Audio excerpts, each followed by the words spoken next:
Hello, नमस्कार। मैं रमेश भाई आंजना। आज मुझे एक कविता हाथ लगी जो कि हिंदी के प्रसिद्ध कवि और शिक्षाविद, प्रसिद्ध कवि और शिक्षाविद ही नहीं, हिंदी के एक शक्तिशाली स्तंभ जो सामूहिक चेतना के संरक्षक माने गए।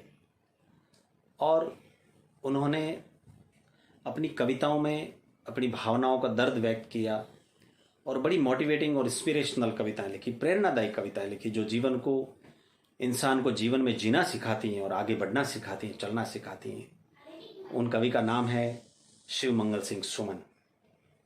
आइए मैं एक शिव कवि, लेखक, प्रसिद्ध कवि, शिक्षाविद और लेखक शिव मंगल सिंह सुमन साहब की लिखी एक कविता चलना हमारा काम है पेश करता हूँ।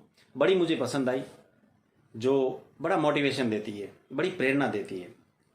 शायद कविता सुनकर आपको भी जीवन में कुछ करने की भावना जागृत हो और हो सकता है कि आपको एक अच्छा मोटिवेशन मिल जाए। चलना हमारा काम है, गति प्रबल पैरों में भरी, फिर क्यों रहूं दर दर खड़ा, जब आज मेरे सामने है रास्ता इतना बड़ा। जब तक न मंजिल पा सकूं तब तक न मुझे विराम है, चलना हमारा काम है। कुछ कह लिया कुछ सुन लिया, कुछ बोझ अपना बट गया, अच्छा हुआ कुछ मिल गई, अच्छा हुआ तुम मिल गई, कुछ रास्ता ही कट गया। क्या राह में परिचय दूं, क्या राह में परिचय कहूं, राही हमारा नाम है, चलना हमारा काम है।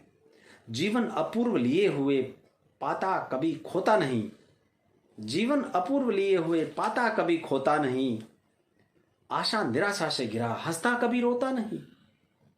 गति मति न हो अवरुद्ध, इसका ध्यान आठों याम है, चलना हमारा काम है। इस विशद विश्व प्रहार में किसको नहीं बहना पड़ा, सुख दुख हमारी ही तरह किसको नहीं सहना पड़ा। फिर व्यर्थ क्यों कहता फिरूं, मुझ पर विधाता वाम है, चलना हमारा काम है।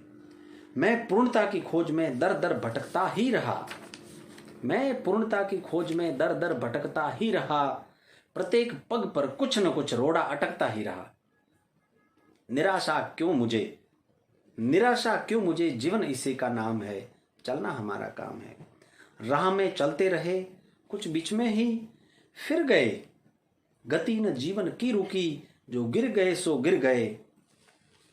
रहे हरदम उसी की सफलता अभिराम है, चलना हमारा काम है। फक्ता यह जानता जो मिट गया वह जी गया, मूंद कर पलकें सहज दो घूंट हंसकर पी गया। सुधा मिश्रित गरल वह साकिया का जाम है, चलना हमारा काम है, चलना हमारा काम है। धन्यवाद।